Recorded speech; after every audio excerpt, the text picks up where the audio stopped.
So good afternoon, everybody. It is so good to meet you and Happy New Year to you.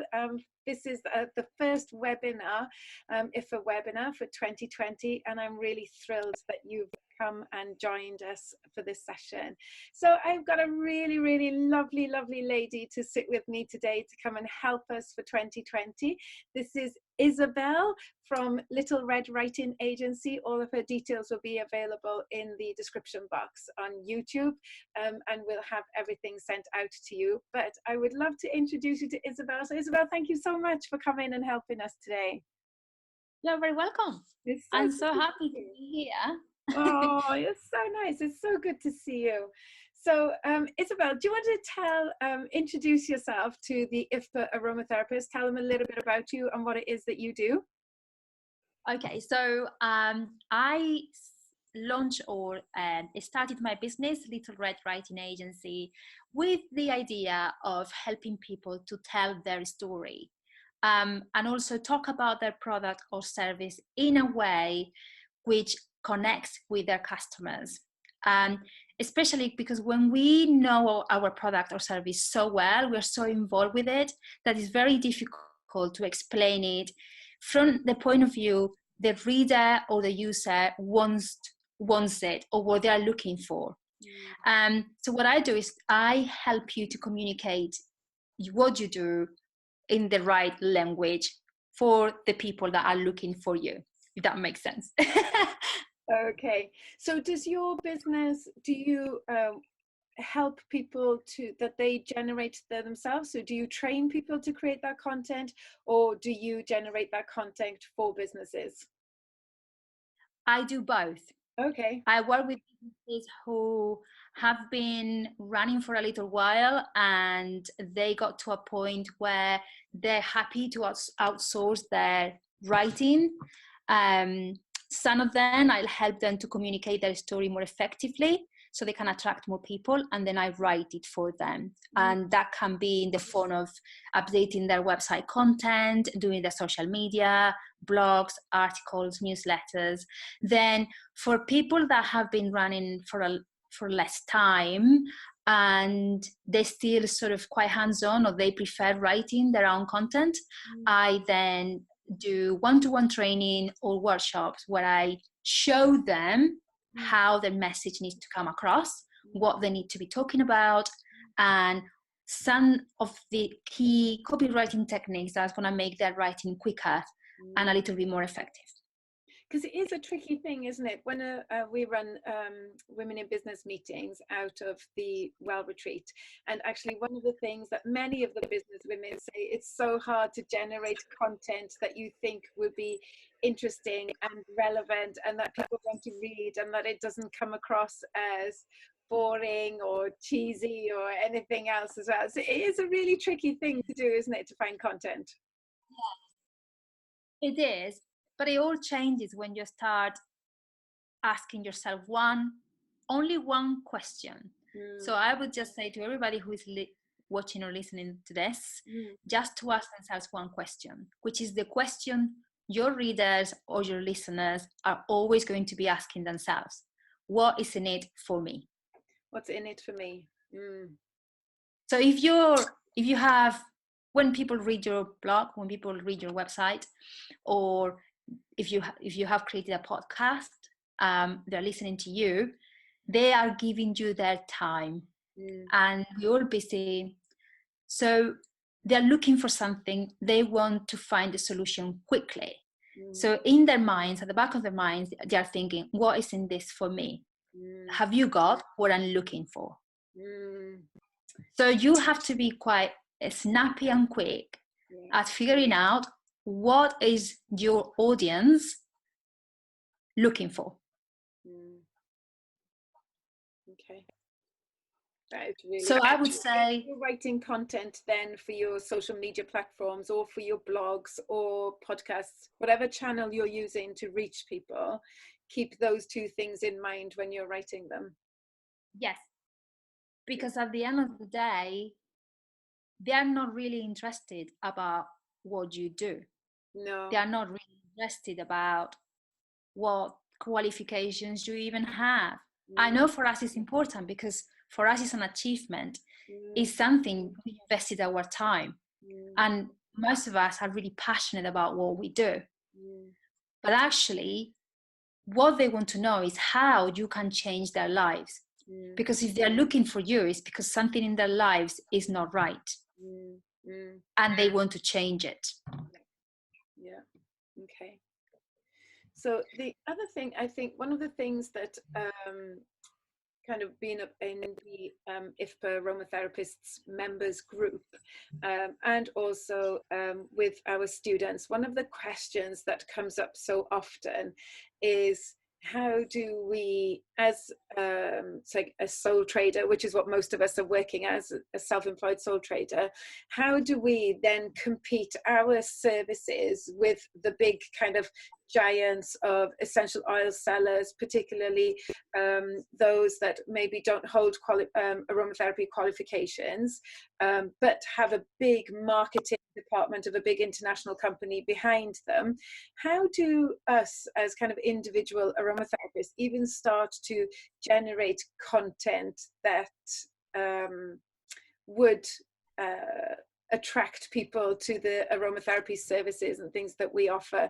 Because, you know, we've trained as aromatherapists and stuff, but like, as all aromatherapists will know, as soon as you qualify as aromatherapist, you then have to be your marketing department, your accounts department, the cleaning department, the washing department, all of these things. And we have to learn to be skilled in all of these areas. And you know, many of us don't have degrees in marketing, or maybe not even any experience in marketing. So could you help us with thoughts and ideas of how do we generate the content that competes with the bigger companies? The thing that you have to bear in mind is your audience is probably very different to the audience that goes to the big company. Okay. So that's where you start. And the reason I'm saying that is I'm going to give you a comparison. If I decided to open a boutique in my village, that would be like me saying, how do I compete with Zara? Yeah. Or how do I compete with H&M? Yeah. Now, I don't have to compete with them, because my audience is not the same as their audience. The people that want me are not the same people that want them. Yeah. And that, so my main advice on this would be to really find out who are the people that would be interested in working with you. Mm. And I know this is difficult, especially for people who work in the wellness sector, because automatically you want to offer a service that help as many people as possible. But actually, what you have to bear in mind is there is enough people in the world, and the right people will come to you. So your marketing job is not about looking at what the big companies are doing around the world and copy it. It's actually looking at the people you want to work with and then finding out what they really want, because that's what you talk about. So for example, something that doTERRA or one of the big companies are not going to be able to offer is the one-to-one service, or the one-to-one qualified service that you can give people. The same as your experience of shopping in Zara is completely different to the experience of shopping in a small local boutique, where the person is going to be really helpful, is going to know exactly what you want, and it's going to dedicate you time. So you start straight away, your market are going to be people who value that. So in a way, what you are selling is value to value. We buy value. We buy things that matters to us. Yeah. So, you know, those are the people you are going to be attracting. And how do you do that? You do that by talking about what matters to them. It's so funny. So before Christmas, right, I went, you know, I've always got a story. So before Christmas, I had this crisis. I had no clothes to wear, because coming up to Christmas, I don't actually work. And so because I'm always working, I'm always in like my work clothes. And then Christmas is coming, I've got 2 weeks off. I'm like, my gosh, I've got nothing to wear. I need to go shopping. So I went to our local shopping centre and actually went into Zara and tried all this stuff on. And I was like, oh, I don't know what to wear. I basically I took all of this stuff in and I put the whole lot back, and I thought, I don't know what to wear, what to do. I went home to Wales to see my dad, and I walked into this little boutique in this seaside town, right? And I went in and I said to the lady, would you mind helping me find I need some clothes to wear between Christmas and New Year, just to, just casual clothes. And she's like, yeah, go to the changing rooms, take your clothes off, and I'll tell you and I'll bring you some clothes. And I was like, oh, all right then. So she gave me these clothes, and I was like, no, I don't wear this kind of color. She's like, this color is going to look great on you. Try it on. And I was like, I like this color. It's so good. And then there was other clothes. I came out in these clothes and she said, no, that looks terrible. Take that off. That's not you at all. Right. We need to change what we're putting on you. And it was such an amazing experience. And when I left, I was so empowered, and I just loved the fact that she really saw me and saw kind of what suited me and what would be right for me. And I think I'm not sure that I could, if I really wanted like outfits in particular, I probably wouldn't go to the high street now. I'd be like, no, I'm going to save my money and save my time and go to the boutique. So it's like a light bulb moment there where you compared that to the boutique thing, and I'm going, oh my goodness, that is it. So as aromatherapists, we're not just selling one bottle that's a one size fits all, or the whole experience is the same for everybody. We are giving people we're looking at them, really seeing them to create a bespoke experience for them. Yes. And that's our strength. Yeah. That's your strength. Yes. Yeah. And and you could actually become even more successful than the other people. And Yeah. I tell you why. Because why would you go for a chain? Yeah. If you could afford the bespoke package. Yeah. And that's your strength. Your strength is by saying, I'm not just qualified, I am gonna be your therapist. Yes. I work with you like a therapist does, in the sense that I get to know you, I get to understand you, and you get something designed for you. Yes. Yeah, I like that very, very much. Actually, yeah, I wouldn't compare, or it's almost like you can't even compare. You cannot compare the two services. From a marketing perspective, you can't compare it at all. So taking that information and this beautiful bespoke designed service that IFPA aromatherapists can offer the general public, how do we transfer that now into content for social media, into promotion of business, etc., etc.? How would you kind of take, if you were kind of my content creator, how would you take that and market what an IFPA aromatherapist does? So there's two things. When you talk about your product or service, there are two things that you have to be very, very clear. Yeah. And that may require for you to do a little bit of research, and that research could simply be talking to your existing customers. Okay. But the people that work with you, the people that have been with you for a long time and they know you, will give you the answers you're looking for. Because in a way, you probably all have an ideal customer you're already working with.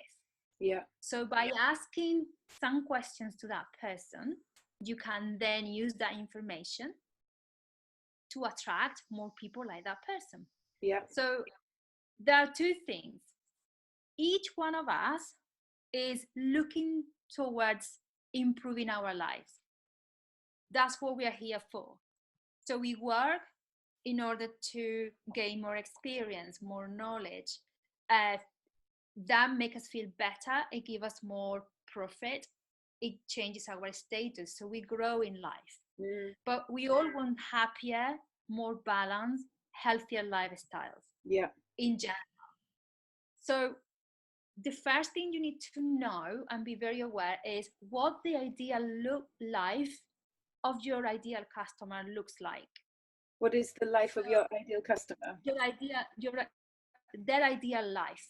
What is that life? What does it look like? If they have some physical pains, is like they don't have any pains. Is that if they are really stressed out because of different reasons, their level of stress is a lot lower, so they feel they can cope better with things. Is it a much more balanced life, so they got more time for their family, they enjoy their work more? Is finding out what that looks like, because that's what they want. They don't care if that comes to them in the form of oil or a sport or a new hobby. Yeah. What they want is feeling better, be happier, okay, more content. Now, they then look at where they are and they see a huge gap between where they want to be and where they are. And it's like, oh my God, that's what I want, but I'm here. How am I going to get there? So your marketing job is to point out where they are, so the problems they're facing, and then make them aware that you know what they want. Yeah. And show them that by working with you, they can get closer to their goal. Okay. So are you saying then that people with their experiences online, are you telling me that they're not necessarily looking for aromatherapy to be the answer to their problems? They are looking for a solution to the problem. So you've got to work out what is the problem that our ideal client has, and then promote the fact that we can help that through aromatherapy or massage or well-being services, etc. Is that what you mean? Yes. We have to be their knight in shining armor. Yes, because your customers really don't mind what the solution is. They might not even be aware that there's a problem. They might not be aware that is something that aromatherapy is able to solve some of their problems. Yes. Yes. I definitely find that to be true. Don't expect everybody. Yeah. So don't expect everybody who would probably benefit from working with you know that you are the right solution. They probably don't even know, but they know they have a problem. So when you talk about the problem, when you talk about lack of sleep, let's just put that's a huge problem. If you suffer from insomnia, that problem is causing it had a ripple effect in your life. You can't work, you're probably really anxious, you might be quite grumpy because you haven't had rest. So everything, so you sort of react to situations probably in a way that you don't want to react. You probably haven't got energy to exercise, or you haven't got energy to play with your children. Those are the things people know, because that's what they live, that's their life, that's what they live. So when you have a problem, you go to bed with your problem, you get out with your problem. It doesn't leave you. But you don't know what the solution is. So what I would say, the most successful way to talk about your product is, if you imagine you are a GP and you have a patient in your GP surgery, before you can give that person the drug or solution or medicine they need, you need to establish you understand exactly their problem. So you have like a checklist, the checklist of the symptoms. So you may go, do you feel like this? Do you have pain here? Have you experienced X, Y, and Z? To go through your mind, yeah, and then diagnose what you think is wrong with them. So your marketing, in a way, is reminding your customers their symptoms. Because by reminding people the symptoms they are going through, they then associate themselves with that. So they suddenly go, that's me. Yeah. I relate to that. Yeah. I am that person. And straight away, that gives them trust, because, oh gosh, this person really understands my world. She really knows what she's talking about, because I'm feeling exactly like that. And then you give them the eureka moment, which is, oh, and I didn't actually know oils could help me with that. I'm curious. I'm now curious. I'm going to find out more. Because it's a type of therapy which is quite different to traditional medicine, for example. So you have a huge market of people out there who may not like taking medication on a regular basis. So if you don't like taking medication on a regular basis and you want some alternative therapy that can actually help you and be as effective as traditional medicine, then those are the people you are talking as well. Because those are the things that matters to them. So that's why understanding the people you want to attract is key. Yes. To talk about your service, because you're not really talking. In all this conversation we are having, I haven't really mentioned the word oil. Yes. Yeah.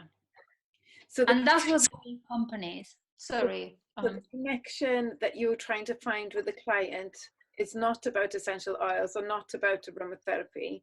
The connection has to be the solution that you can offer. The connection is value. The connection is value to value. Yeah. Your values and their values align. And it's not something, it's because it happens.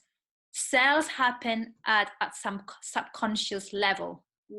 When you have made a decision to buy something, your logical mind is out of the way already. You already scan. Yeah. What prompts you to buy something is, I love it. Yeah. It's the feeling. So when you see the dress, logical mind, right color, right size, I'm gonna try it on. You try the dress. Looks amazing. You love it. It's the feeling that prompts you to buy the dress. It's not the actual dress. You buy the dress because you feel amazing in it, not because. Yeah. You feel amazing. You feel amazing in a sort of sheet wrap around. You buy the sheet wrap around. It's not. You don't buy the product. You buy the feeling. So values are really important, because subconsciously each one of us has values that really matters to us. Honesty, integrity, connection, freedom, love. I mean, human values. When you are able, through your values, to connect to your ideal audience values, that's when the magic happens. Because they are not buying your product anymore. They are buying the feeling. The experience. And the reason some of the big companies do so well is because they're giving people that feeling. So they're portraying a lifestyle which gives you the feeling that, wow, if I use this product, you see yourself suddenly driving the most amazing sport car in the sunshine, looking glorious. And that's what you are buying. You're buying the idea that makes you feel in a certain way. So translating that to, say, for example, a certain client group then. So if we drill that down, so I've worked out who my client group is, and I'm now trying to target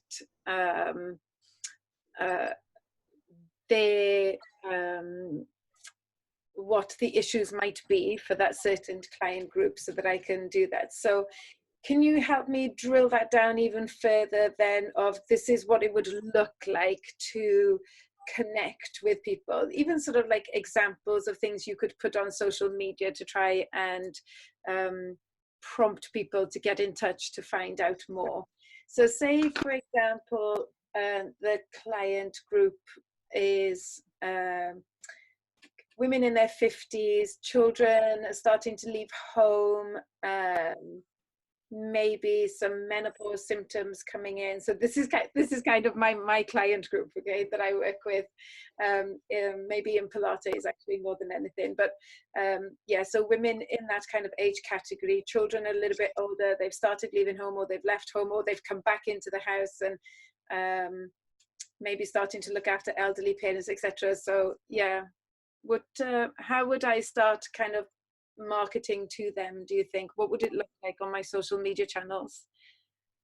So straight away, it's a really sort of tricky, I can imagine, it's a tricky age, because it's sort of like, you're not considered young anymore for the standards of society. Yeah. Although you are. You are going through hormonal changes that are probably causing you to feel low, and you might not be feeling so. For what you just said, one of the things they may be experiencing is they might not be feeling very attractive anymore. Yeah. And if you don't feel attractive, that's going to be knocking your confidence. Yeah. They might have lost their sense of place, in the sense, if their children are leaving home, they're leaving a gap. So their routine might be started to be affected by that. So they're having to readjust, so your job would be sort of talking about a combination of talking about, this is what you are living at the moment, these are the feelings you are experiencing at the moment, and this is how you want to feel. I can help you to feel like that. Yeah. Okay. So I would say, in terms of your social, is really looking at the feelings they are going through and talking about those emotions, connecting with them at the level they're feeling. What can you do? What can you do to feel more confident, to feel I mean, it's hard from the top of my head, but it's around that. Yeah. Figuring out the negative emotions they're feeling and talking about them in a positive way. Yeah. So you may be feeling this negative emotion, and then you talk about it, and this is how I can help you. Yeah. Yeah. And maybe even saying, did you know the essential oil of such and such has these properties and that properties, and so you are educating them in a world they are not aware of. Because a woman in their 50s, they may not even know that oils can really help them feel better, feel prettier, feel more confident, feel they have more new things coming out to their lives, that their children living home doesn't mean that they have this gap. So yeah, it's sort of, I would suggest, if you know someone, if you could even send a questionnaire to people. They don't even have to put their names in it. Keep it anonymous. Yeah. But you could set 5 questions to, how did you really feel when your menopause symptoms started? And then just ask them to keep it completely anonymous. And yeah, I would take it. I would use that, because they are telling you exactly the emotions they are going through, and then I would talk about that. I like the idea that you said about contacting the clients, your existing clients that would be your ideal clients. I would like to work more with that client group, and asking them what is their experience, or what have they felt that they have benefited from my services. Because in your marketing communications, you are giving your customers and overall information about what you do and about your business. So in essence, your marketing is a tool to reach farther afield. So your customers are going to recommend you to other customers. So that is word of mouth, probably the most successful form of marketing. But to go farther afield, to engage people that may not have heard from you or may not be related to the people you sort of treat at the moment, you use your website and your blogs and your social media. But what your marketing needs to do is different roles. You have different functions. You have to talk about yourself now and then, just to let people know that you're real and what matters to you, and that's how you connect with them. So the well retreat, what is the well retreat about? What are the well retreat values? Because you see, when you tell me your values, if I share the same, I get excited. It's like, oh wow, we share the same value. That means the things that matter to me are the same things that matter to you. And so that's awareness. So you make people aware of your brand, of your company. Then you have education. So education is about educating people about the properties of oils. And you don't educate them just by saying this blend of oils. You say, I know you're going through this emotion, and actually aromatherapy can help you to overcome that emotion. So it's giving them the necessary information for them to start become more curious and wanting to know more about the therapy. Then you have information, and your information is about telling people what services do you offer. Is it, do you have a program? You work with people on a month, 2 months basis? Do you just do one-to-one sessions as when they need them? What services do you offer? Because I never done aromatherapy myself, but you could put together a program for somebody. You could make this bespoke, where you said, I do 2 monthly programs with people where we do all of this and the results are this. So you inform people about them. And then the final one is your promotions. And the promotions are part of your social media and are part of everything you do, but they should only take the space of 20%. So you don't want to constantly be selling things, but they're important, So if you're having a new treatment coming up, or if you're having a workshop coming up, or if you want suddenly to give your new customers 20% off the first appointment, those are your promotional posts. So if I break this down, Isabel, to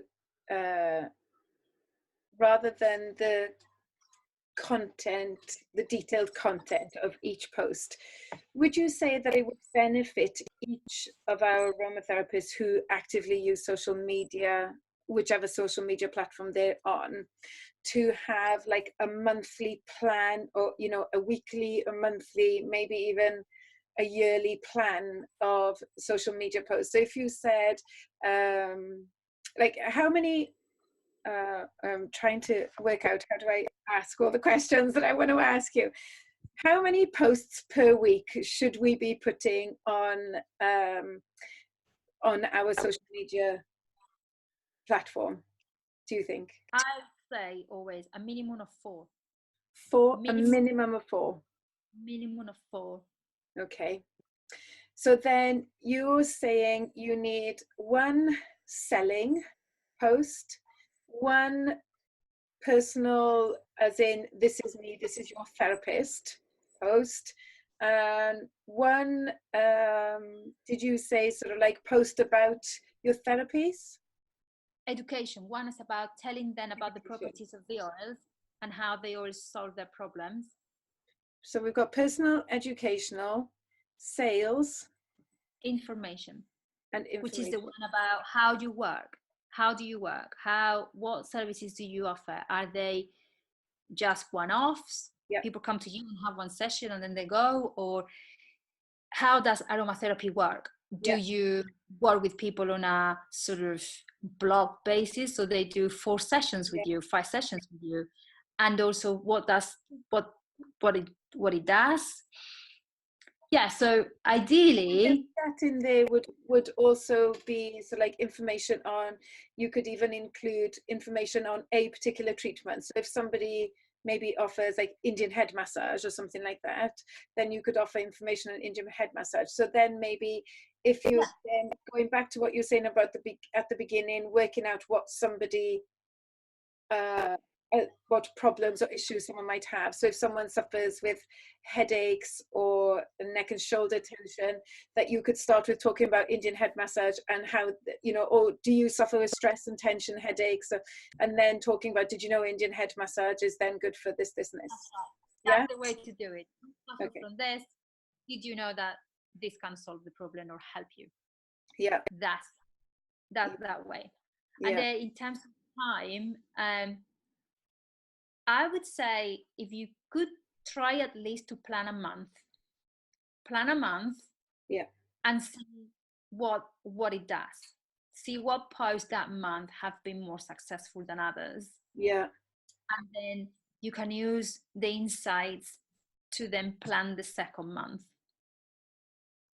And the insights are available on their social media platforms, aren't they? You can. Yeah, so if you go in Instagram, you got like an insights button, and then if you go there, you can see which days of the week your post was more engaged. Yeah. And you can actually see as well which post did, but Instagram normally tells you if your post is doing really well, it will say to you, this post is doing really well.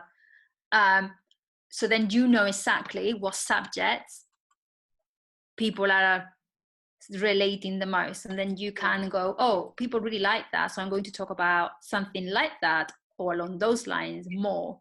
Yes. Because when you do that, somebody will suddenly have a very good understanding about your business. Because you are giving them like the 360 information they're looking for. Yeah. Yeah. So you've given us a really good plan there. So if we're saying sort of 4 posts a week, and those 4 key points then to create those 4 posts, and then trying to generate those each week, reminding ourselves that we offer a bespoke service that can really work on a very personal level with each of our clients. And given us a framework of how to word the post as well, so that we point out problems and then offer the solution. Yes. And what about, do you have any other kind of content magic or any other hints or tips that you would want to pass on to our therapists with regard to using social media as a small business? Social media. So video is very big. So don't just rely on writing posts. Instagram TV is really big and it's free at the moment. So use it as much as you can. You can talk about why you love essential oils and you know how they can really make the difference. If you use them yourself, tell people why you use them. So, you know, if you have a ritual that you do every day that has helped you or helps your children, talk about all those things. Because, you know, if there will be parents out there who don't really like the idea of feeding their children with medicines or drugs, but they're not aware of the properties of essential oils, and they can actually solve some of the, get rid of colds or get the children calmer at night to go to sleep. So if you are parents and have children, share your experiences. Social media is social. It's a social platform to share knowledge, to share emotions, to share ideas. So, people love that. People love to know you, who you are. And think about it.